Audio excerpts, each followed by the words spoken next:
기도하고 시작하겠습니다. 하나님 아버지, 오늘 우리에게 새날을 허락하여 주셔서 감사합니다. 모든 것이 하나님께로부터 왔음을, 우리가 소유한 모든 것, 우리가 갖고 있고 우리가 누리는 모든 것이 하나님께로부터 온 것임을 고백하며 그 모든 선물, 은혜에 감사드립니다. 오늘 하루라는 시간도 하나님께서 주신 은혜임을 믿습니다. 주님과 동행하며 참된 기쁨과 감사로 채워 나아가는 이 하루가 되게 하여 주옵소서. 아침에 말씀을 함께 살펴볼 텐데 그 말씀을 통해 우리의 마음을 비춰 주시고 우리가 하나님 앞에서 해결해야 할 문제가 있다면 보여주셔서 반드시 해결받는 이 시간이 되게 하여 주십시오. 감사드리며 예수님 이름으로 기도합니다. 아멘. 네, 감사합니다. 지난주에 그 영적인 잠 그 부분에 치유 부분을 하지 못했던 것 같아요. 그래서 이제 그 부분을 마무리하고 그리고 어 회개와 배상 이제 새로운 단락으로 들어가게 될 텐데요. 먼저 영적인 잠 치유 그 부분을 보겠습니다. 모든 문제의 치유 가운데 가장 중요한 것은 인식하기입니다. 내 영혼에 어떠한 영역이 잠들어 있는지를 알고 또 그것에 대한 문제가 무엇인지를 찾아가는 게 중요하겠지요. 우리의 영혼이 잠드는 가장 큰 이유 중에 하나는 양육의 결핍입니다. 부모님께 사랑을 잘 받지 못했을 때, 또 내가 원하는 만큼 받지 못했을 때, 그러한 부분들 때문에 영혼이 잠드는 케이스가 많은데요. 그 어린 시절의 문제겠지요. 이제 성장해서는 예배나 성경 공부, 기도 이러한 영적인 부분들을 훈련을 게을리했기 때문에 영혼이 잠드는데요. 문제를 인식하는 게 중요합니다. 만약 부모님에 대한 판단이 있었다면 그 부분을 또 고백하고 회개해야 되고요. 무엇보다 생명을 등지고 죽음을 갈망했던 순간이 있었다면 그 부분도 고백하고 회개해야 됩니다. 아, 예를 들면 죽고 싶다 이러한 마음을 먹거나 그러한 말을 입버릇처럼 했을 때 우리의 영혼이 잠들거든요. 그 죄를 고백하고 회개하는 것이 필요합니다. 음, 살면서 누구나 죽음을 갈망해 본 적이 있는 것 같아요. 그러니까 제가 어, 사역을 하면서 청년 혹은 청소년들에게 꼭 물어보는데 한 번도 죽고 싶은 마음을 안 가져본 사람이 있느냐라고 물어봤을 때 제가 2명 정도만 본 것 같습니다. 나머지 모든 사람들이 한 번씩은 죽고 싶다라는 생각을 했던 것 같아요. 이러한 부분들이 하나님 앞에서 우리가 회개하고 또 고백해야 될 부분이 있고요. 그다음 용서가 중요합니다. 만일 나에게 양육의 책임을 다하지 않아서 내 영혼이 잠들었다 이런 거를 발견했을 때 부모님이 양육의 책임을 다하지 않은 그 부분을 용서로 풀어줘야 합니다. 그다음에 만약에 내가 회개했다면 그 죄에 대해서 나는 죽었다. 그 죄는 죽었다. 나와 함께 예수님과 함께 십자가에 못 박혀 죽었다. 이렇게 인식을 해야 되는 과정 필요하고요. 그다음 부활. 생명이 내게 흘러 들어오도록 기도할 필요가 있습니다. 잠들어 있는 영역들에 집중하고요. 영이 깨어나도록 기도하는 것이 필요한데요. 여기에는 성경 읽기, 또 예배가 중요하고요. 또 한 가지는 감정 부분이 살아날 수 있도록 놀이, 그다음에 소설, 감동적인 영화, 감상 등 다양한 활동으로 정서적인 영양분이 공급되게끔 하는 것도 중요합니다. 그리고 기도할 때 주님의 음성을 듣기 위해서 잠잠히 머무는 시간들이 필요합니다. 그러니까 주님의 음성, 내 마음속에 감동으로 떠올려 주시는 그러한 음성들을 집중할 필요가 있지요. 의지적으로 생명을 선택해야 합니다. 죽고 싶다라는 생각보다는 나는 하나님께서 주시는 생명으로 풍성한 삶을 누릴 것이다. 그럼 한 가지 기억하셔야 될 게 영적인 잠은 다른 어떤 문제보다 치유에 오랜 시간이 걸립니다. 걸려요. 오랜 시간이 걸립니다. 그래서 끈질긴 태도도 중요합니다. 한두 번 기도해서 영이 깨어나거나 한두 번 어떤 노력을 통해서 내 영이 깨어나는 일은 없으니까 하나님께 계속해서 간구하며 기도해야 할 것입니다. 다음 페이지를 보면 영적인 잠을 깨우는 기도 이렇게 나와 있는데요. 그러니까 이 기도문을 실제 기도하는 것처럼 기도하는 마음으로 함께 읽겠습니다. 주님, 제 영이 온전히 깨어 있지 못하여 몇몇 영역에서 제 기능을 다하지 못한다는 사실을 인정합니다. 오래전 저는 생명 안으로 들어가지 않기를 선택했습니다. 제 빛을 말 아래에 감추어 두었습니다. 주님께서 저를 위해 고안해 두신 삶으로부터 도망쳤습니다. 그러나 이제는 이러한 죄를 고백합니다.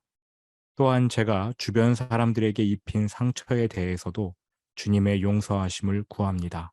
주님, 풍성한 생명대로 살아가지 않으려 했던 저의 죄를 용서해 주십시오. 주님, 주님께서 저를 포기하지 않으셨기에 감사드립니다. 이제 저는 의지를 갖고 살아가기를 선택합니다. 주님께서 제 영을 깨워 주십시오. 제 영을 씻어 주시고 거기 얼기설기 매달려 있는 거미줄을 제거해 주십시오. 주님께서 제게 하시는 말씀을 들을 수 있도록 제 귀를 만져 주십시오. 머리와 머리로 만나는 대신 마음과 마음으로 만날 수 있도록 제 마음을 만져 주십시오. 주님, 저는 생명을 선택합니다. 의식적인 결단을 통해 주님과 연합하고 다른 사람과 온전한 관계를 이루기로 선택합니다. 그러나 제 능력만으로는 이 일이 가능하지 않습니다. 그러니 주님께서 저를 다른 사람들과 연결해 주십시오. 또한 대인 관계에서 도망치고자 했던 저의 기질과 충동을 죽음으로 내몰아 주십시오. 주님의 부활 생명으로 제게 힘을 북돋워 주십시오. 과거 잠들어 있던 영역들이 이제는 새로운 방법으로 깨어 있는 반응을 나타낼 수 있도록 제게 능력을 주십시오. 생명으로 부르시는 주님의 음성을 사랑 어린 부르심으로 인식할 수 있도록 도와주십시오. 저를 사랑하는 사람들이 저를 부를 때에도 그것을 사랑 어린 부름으로 인식할 수 있도록 도와주십시오. 그 부르심이 온전히 이루어지는 것을 체험하게 해 주십시오. 그 부르심에 선하게 반응할 수 있도록 제 마음을 보호해 주십시오. 아버지 하나님, 주께서 제게 마음과 영을 만들어 주셨음에 감사드립니다. 예수님의 이름으로 기도합니다. 아멘. 네, 이 기도에는 주로 아, 죽음, 죽음을 선택하고자 했던 부분들에 대한 회개의 내용이 많이 담겨 있고요. 그리고 상처를 입혔던 사람들, 특히 부모님이 되겠지요. 그 부모님에 대한 용서의 기도, 이런 것이 포함되어 있습니다. 그러니까 용서와 회개, 이것이 우리의 영이 깨어날 수 있는 그러한 열쇠인 것이지요. 음, 이 기도문을 바탕으로 해서 여러분들도 날마다 우리의 영이 깨어나기를 그렇게 기도하시고 또 우리의 영혼이 깨어 있는 상태를 유지하도록 우리도 성경 말씀 또 기도 생활 등으로 경건한 삶을 이어가야 될 것입니다. 그렇게 노력하셨으면 좋겠습니다. 네, 이제 음, 마지막 과입니다. 회개와 배상 마지막 과 3페이지를 보도록 하겠습니다. 고린도후서 7장 10절 말씀을 함께 읽겠습니다. 하나님의 뜻대로 하는 근심은 후회할 것이 없는 구원에 이르게 하는 회개를 이루는 것이요 세상 근심은 사망을 이루는 것이니라. 아멘. 하나님의 뜻대로 근심할 때는 회개에 도달한답니다. 그 회개가 우리를 구원에 이르게 한다. 하지만 세상의 근심은 사망을 이룬다. 이러한 말씀이지요. 돌아보기. 다른 사람에게 죄를 범한 후에 회개하지도 않고 용서를 구하지도 않았다면 지금 그때 그 일이 우리의 삶에 어떠한 영향을 미치겠는가? 이러한 일이 있으면 정말 괴롭겠지요. 다른 사람에게 죄를 범하고 회개하지 않고 용서를 구하지도 않았다면 굉장히 괴로울 것입니다. 제가 초등학교 4학년 때였는데요. 친구 중 하나가 떡볶이를 사준다고 해서 한 6명 정도 떡볶이집에 우르르 몰려간 적이 있습니다. 근데 이제 그 친구가 이제 주인이 이제 부부셨는데 남편분은 가게 밖에서 이렇게 난로 하나 걸어 놓고 기름에 만두를 튀기고 계셨고요. 아내는 이제 그 아내 되시는 분이 떡볶이 요리하고 이제 서빙하셨는데 그 아줌마가 "너네들 돈 냈니?" 그랬더니 이제 떡볶이를 사주겠다는 친구가 밖에 있는 아저씨한테 돈을 먼저 내고 왔다는 거예요. 거짓말인 거죠. 그리고 인제 밖에 나가서 그 아저씨가 "너네 돈 냈니?" 그랬더니 얘가 "아줌마한테 냈어요." 이러더니 갑자기 냅다 도망치는 거예요. 그래서 우리 6명 정도가 우르르 도망쳤습니다. 3년 전인가 제가 새벽에 기도하는데 하나님께서 그때 일을 떠올려 주셨어요. "너 그때 떡볶이 먹고 도망쳤지." 마음에 죄책감이 얼마나 심하게 찾아오는지 이건 도저히 안 되겠더라고요. 그래서 제가 그 떡볶이 집을 갔습니다. 여전히 그대로 있어요. 거기에 또 주인 내외분이 계시더라고요. 제가 얼굴은 기억을 못 해요. 그때 이후로 한 번도 안 갔기 때문에 얼굴은 기억 못 해서 제가 여쭤봤습니다. "여기서 장사하신 지 얼마나 되셨느냐?" 여쭤봤더니 40 년이 됐다는 거예요. 그러니까 그때 그분들인 거죠. 아 그러시냐고. 그리고 이제 제가 그 떡볶이 집을 한 2번을 더 갔습니다. 적절한 기회를 타서 이 용서를 구하려고. 한 2번 정도 더 가고 그다음에 인제 기도하는데 어 배상을 하라고 하시는 것 같아요. 그때 저희가 떡볶이 먹었던 게 대략 제 기억에 한 3,000원 정도 먹었던 것 같습니다. 근데 인제 물가가 그 뒤로 10배 정도 오르지 않았습니까? 그래서 제가 5만 원 정도를 봉투에 넣어 가지고 떡볶이 집을 갔어요.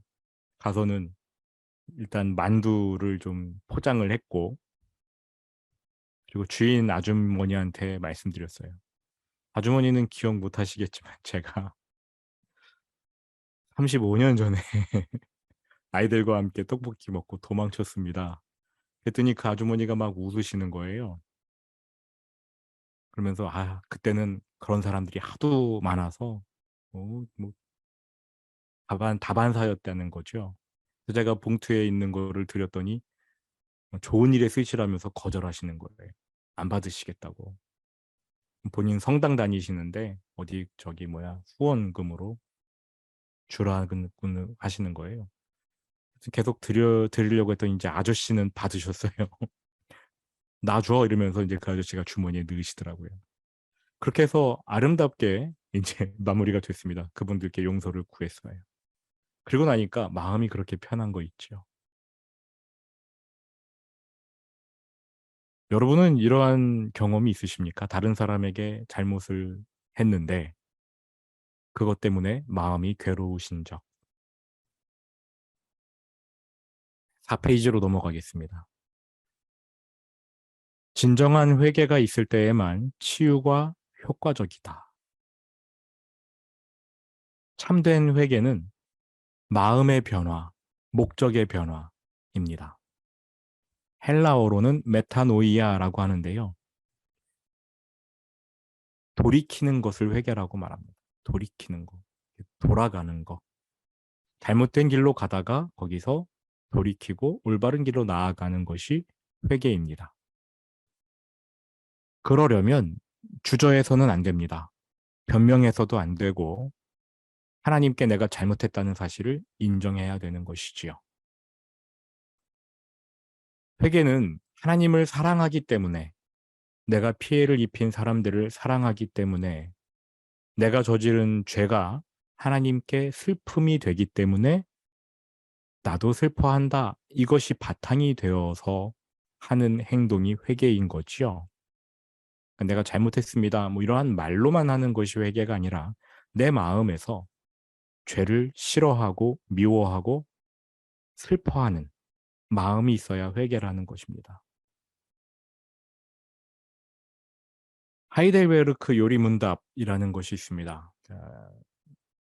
신앙에 대해서 잘 가르쳐주는, 문답 형식으로 가르쳐주는 어, 뭐라고 할까요? 교리인데, 거기에 회개를 뭐라고 말했느냐? 회개는 하나님이 싫어하시기 때문에 나도 죄를 싫어하는 것을 회개라고 말합니다.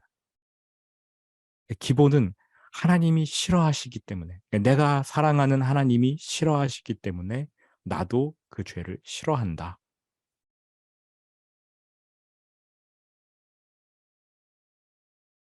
우리 마음의 동기를 봐야 되겠지요. 내가 왜 죄 문제를 해결받으려고 하는가? 내 마음이 불편하고 찜찜해서 죄 문제를 해결받으려고 하는 거, 그것이 아니라 하나님이 슬퍼하시는 걸 깨닫기 때문에 나도 아파하는 거. 그래서 죄 문제를 해결받고 싶을 때 그것이 회개라는 거예요.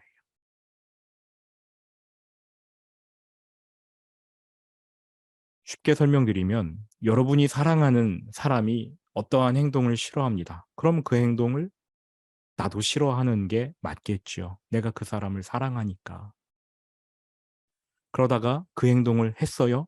그러면 그 사람이 마음 아플 것을 나도 알아서 내가 마음 아파함으로 이제 그 행동을 다시는 안 하겠다라고 다짐하는 게 회개라는 거지요. 그 대상은 하나님이 되시겠고요. 우리는 자신의 마음속 동기를 볼 수 있어야 한다. 어떤 사람은 단지 죄책감과 고통에서 벗어나고 싶어 치유를 받으려고 한다. 그래서 회개하는 거예요. 그 동기가 잘못된 것은 아니지만 자기의 마음의 고통을 덜어내는 것만 추구한다면 회개가 불가능하다. 결국 깊은 후회만 느끼게 될 것이다. 라는 겁니다. 감춰왔던 문제가 드러나기 때문에 유감스러워하고요.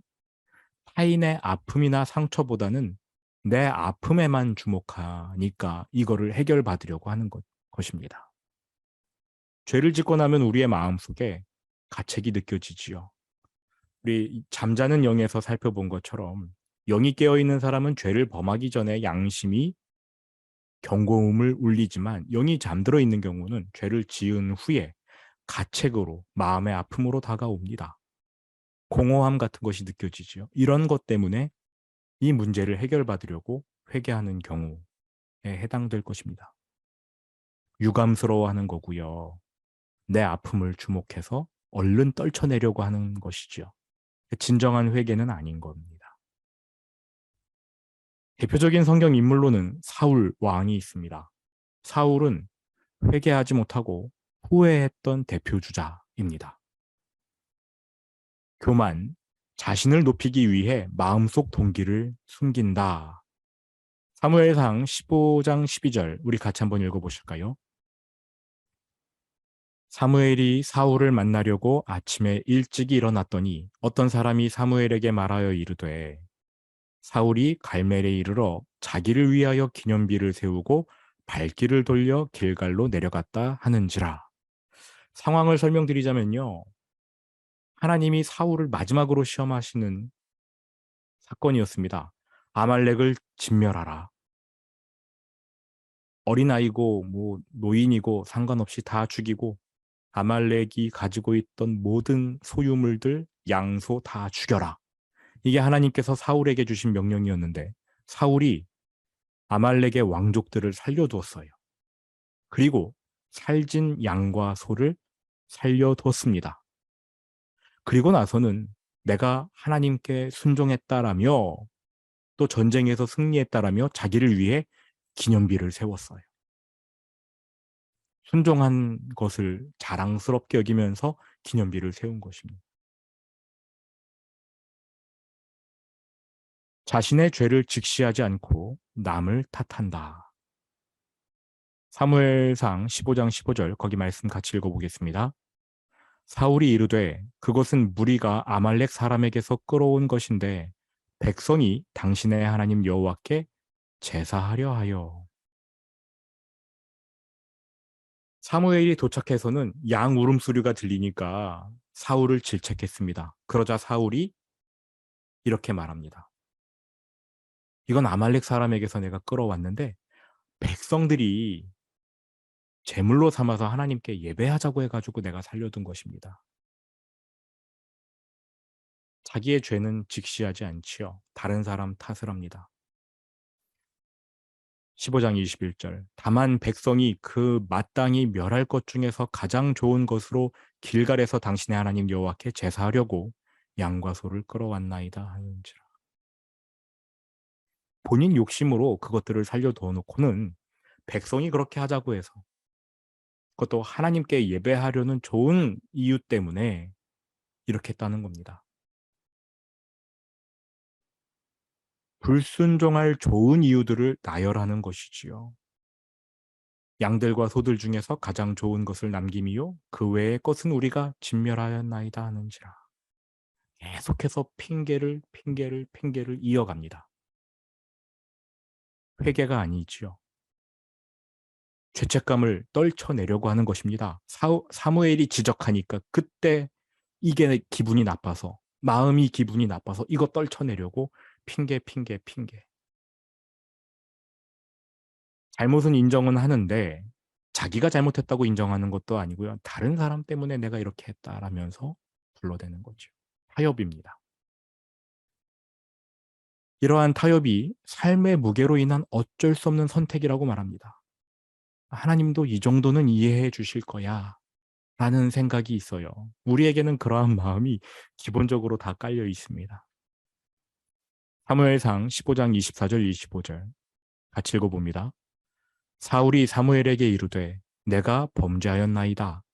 내가 여호와의 명령과 당신의 말씀을 어긴 것은 내가 백성을 두려워하여 그들의 말을 청종하였음이니이다.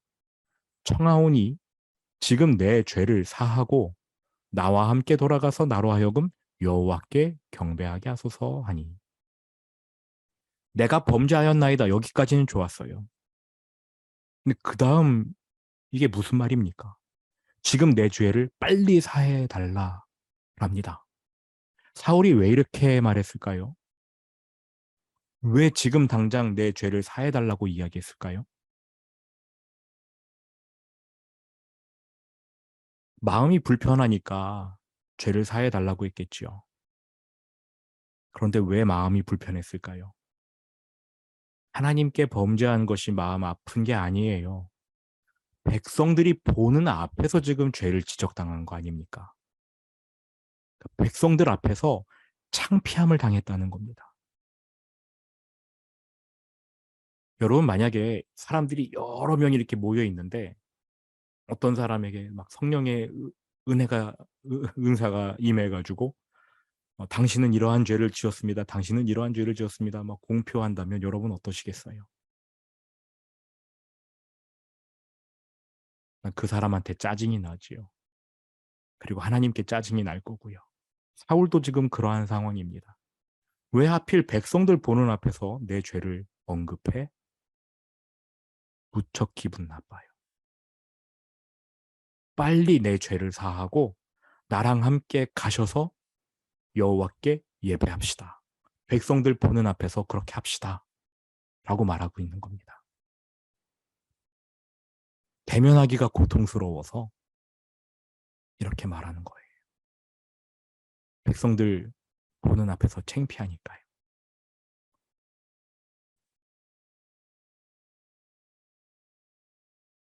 사무엘상 15장 30절 같이 한번 읽어보실까요? 사울이 이르되 시작 사울이 이르되 내가 범죄하였을지라도 이제 청하옵나니 내 백성의 장로들 앞과 이스라엘 앞에서 나를 높이사 나와 함께 돌아가서 내가 당신의 하나님 여호와께 경배하게 하소서 하더라. 사무엘이 사울과 함께 가지 않겠다고 하자 사울이 지금 협박합니다. 내가 범죄한 건 알겠는데 지금 사람들이 보고 있지 않습니까? 나랑 같이 갑시다. 나랑 같이 가서 예배합시다. 하고 사무엘을 붙잡아 끌어가는 거예요. 실제로 그 옷을 세게 붙잡아 가지고 사무엘의 옷이 찢어졌다고 합니다. 이것이 사울의 이걸 회개라고 해야 되나요? 죄를 지적받았을 때 사울이 보였던 반응입니다. 하나님의 축복을 놓치는 결말로 이어집니다. 그 결과로 나라를 잃고요. 그다음 마음을 잃어버립니다. 이후로 계속 악령이 사울의 마음을 채우지요. 그래서 사울은 그 여생을 혼동 속에서 살게 됩니다. 6페이지로 갑니다. 다윗은 회개했어요.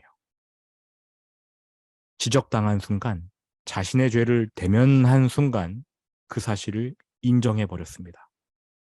변명하는 게 없습니다. 죄에 대해 책임을 지고 기꺼이 그 결과를 받아들이기로 결심한 게 다윗입니다. 다윗이 나단에게 이르되 내가 여호와께 죄를 범하였노라. 사울의 회개와 한번 비교해 볼까요? 다윗은 사무엘하 12장 13절 다윗이 나단에게 이르되 내가 여호와께 죄를 범하였노라. 끝입니다. 여기서 끝났어요. 그러자 나단 선지자가 여호와께서도 당신의 죄를 사하셨으니 당신이 죽지 않을 것입니다. 반면에 사울은요.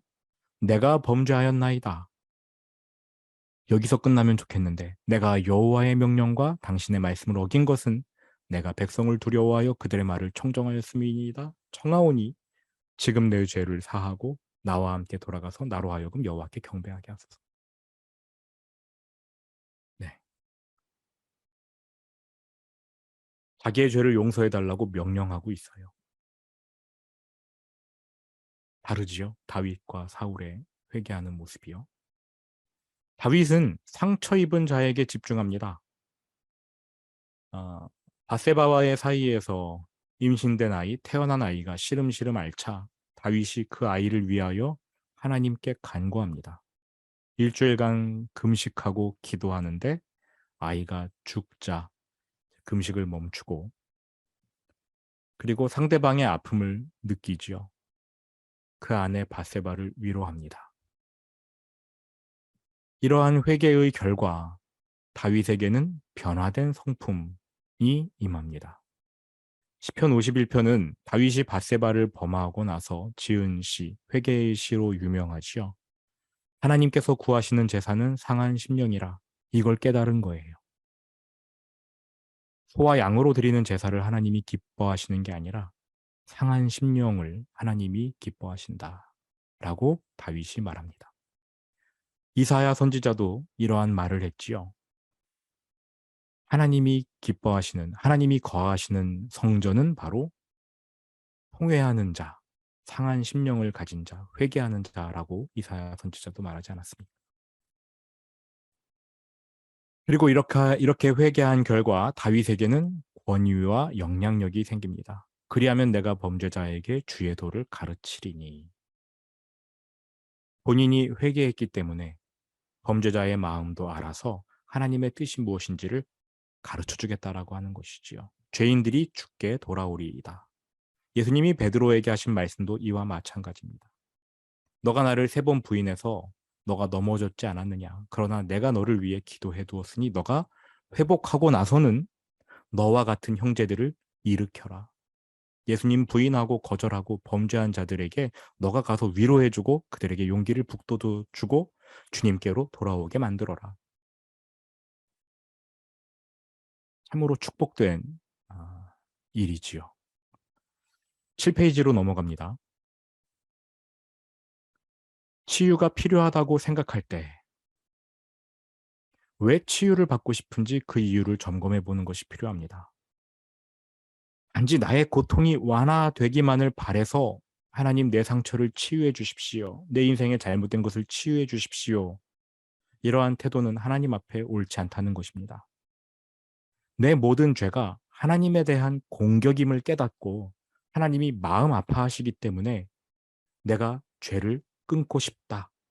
여기에까지 이르러야 하는 것이지요. 우리의 마음이 준비되어야 합니다.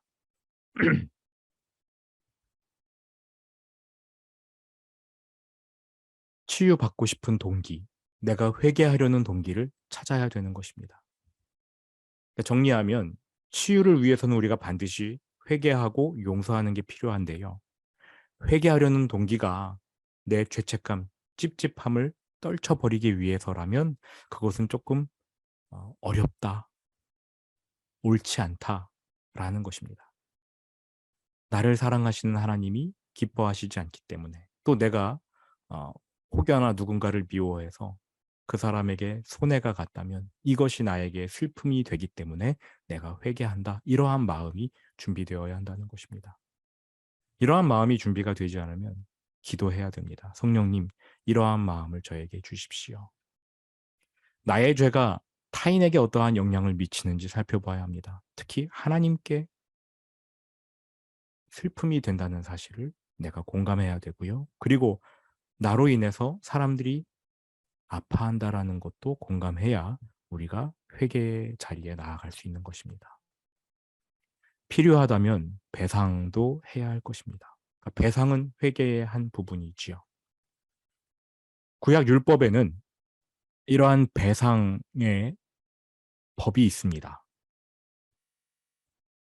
다른 사람의 물건에 손을 대었다. 손상을 입혔다. 5분의 1을 더해서 갚아줘야 한다고 말합니다. 그리고 훔친 경우라면 소 한 마리에는 소 5마리로 갚아야 되고 양 한 마리에는 양 4마리로 갚아야 합니다. 나단 선지자가 다윗의 죄를 지적할 때 어떤 부자가 가난한 사람의 양을 빼앗아 가서 손님 접대한 비유를 들었습니다. 그때 다윗이 화를 내었는데 처음에는 그 사람을 죽여야 된다라고 했다가 나중에는 고치지요. 그 사람은 양 4마리로 갚아야 된다. 그러니까 다윗은 이러한 배상의 법을 잘 알고 있었던 겁니다. 정작 본인이 다른 사람의 아내를 빼앗아 온 거는 모르고 이러한 법에는 아주 빠삭했던 거지요. 그러니까 배상을 하려고 할 때는 기본적으로 우리의 마음 상태를 살펴야 되는 겁니다. 율법적으로 배상하는 것이 아니라 슬픈 마음으로, 회개하는 마음으로 하나님 앞에서 배상을 해야 된다는 것이지요. 민수기 5장 7절 그 지은 죄를 자복하고 죄에 대한 회개가 먼저 있어야 되는 것입니다. 그 죄값을 온전히 갚되 5분의 1을 더하여 그가 죄를 지었던 그 사람에게 돌려줄 것이요. 배상을 해야 되는 겁니다. 배상을 막아서는 세 가지 오해. 첫 번째, 하나님이 대가 없는 용서의 은혜를 베풀어 주셨으므로 나는 배상할 필요가 없다. 나 하나님 앞에 용서받았으니 내가 배상할 필요는 없어. 라는 태도. 이것은 잘못인 것이지요. 하나님이 값없이 용서를 베풀어 주신 것은 맞습니다. 그러나 배상은요, 그 용서의 은혜에 대해 값을 지불하는 게 아니라 상처받은 사람이 치렀던 그 희생을 지불하는 것입니다. 내가 누군가에게 죄를 지었고 그 죄에 대해서 하나님 앞에 회개하면 이 죄는 용서받지만 아직 갚아야 할 피해자의 상처가 남아 있다라는 겁니다. 이것에 대해서는 우리는 책임을 져야 하는 것입니다. 우리가 배상하는 것을 가로막는 잘못된 가르침. 두 번째는 그리스도가 나를 위해 징계받으셨으므로 나는 징계받을 수 없다. 그런데 내가 남에게 입힌 상처에 대해 배상하는 것은 징계가 아니에요. 그거는 피해자의 마음을 달래고 치유하는 방법이지 내가 징계를 당하는 게 아닙니다.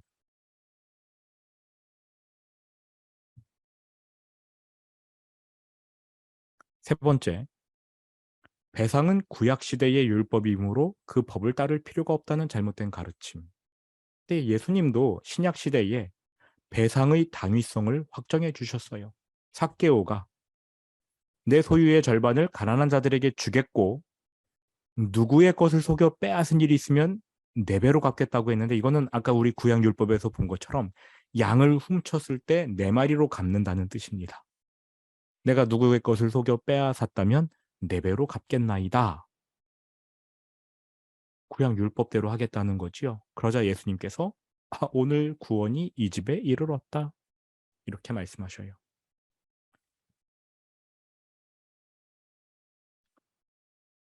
온전하게 배상하지 않으면 치유의 효과가 나타나지 않을 수도 있습니다.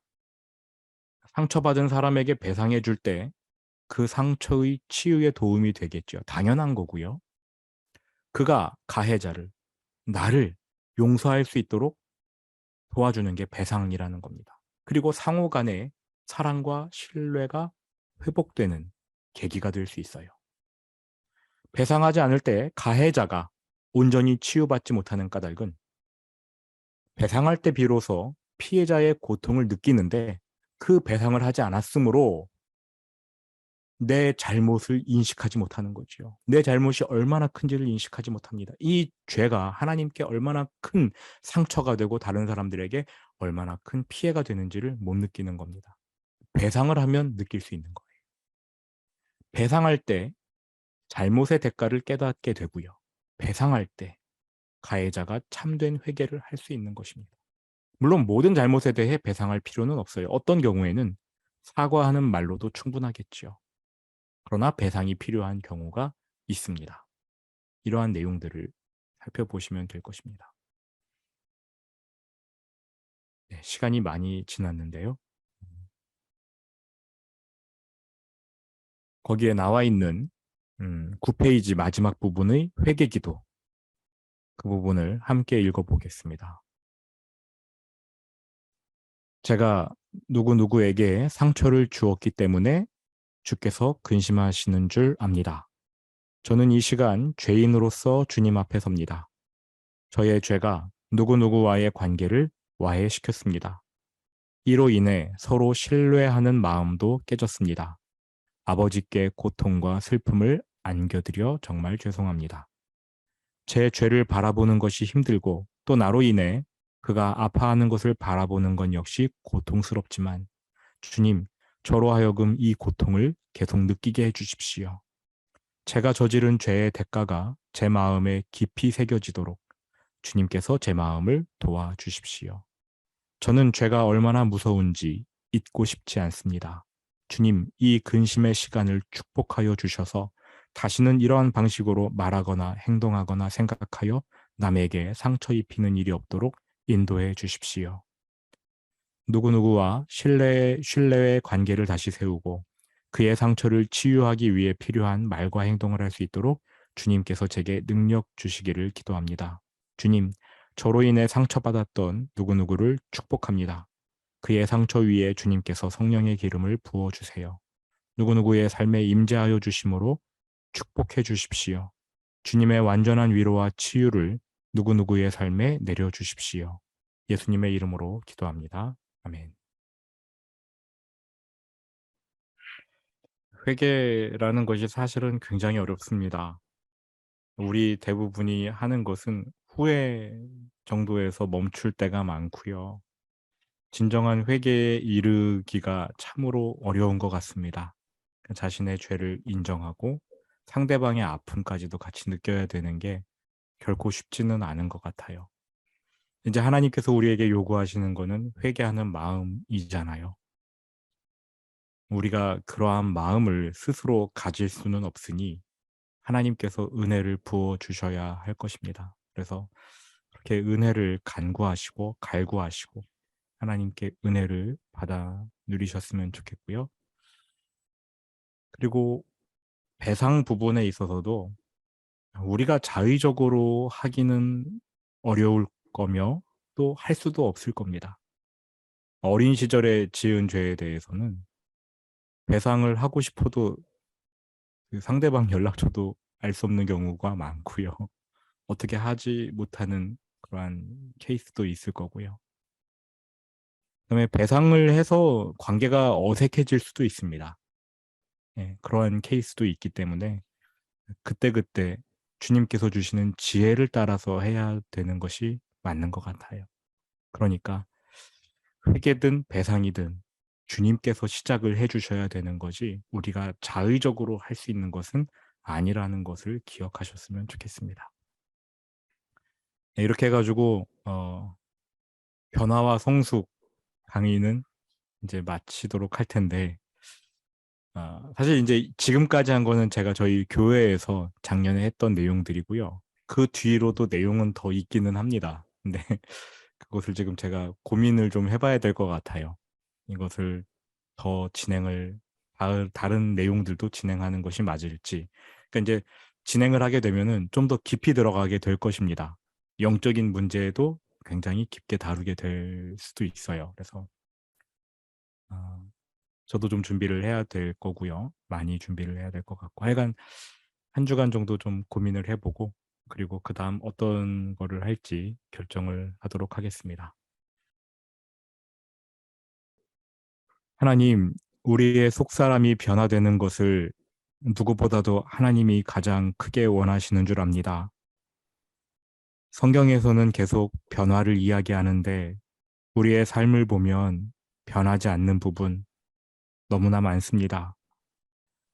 잘못인 줄 알면서도 계속 이어가는 습관들이 있고 우리의 마음과 생각 속에도 하나님이 기뻐하시지 않는 생각들이 자꾸만 떠오르는 경우가 많습니다.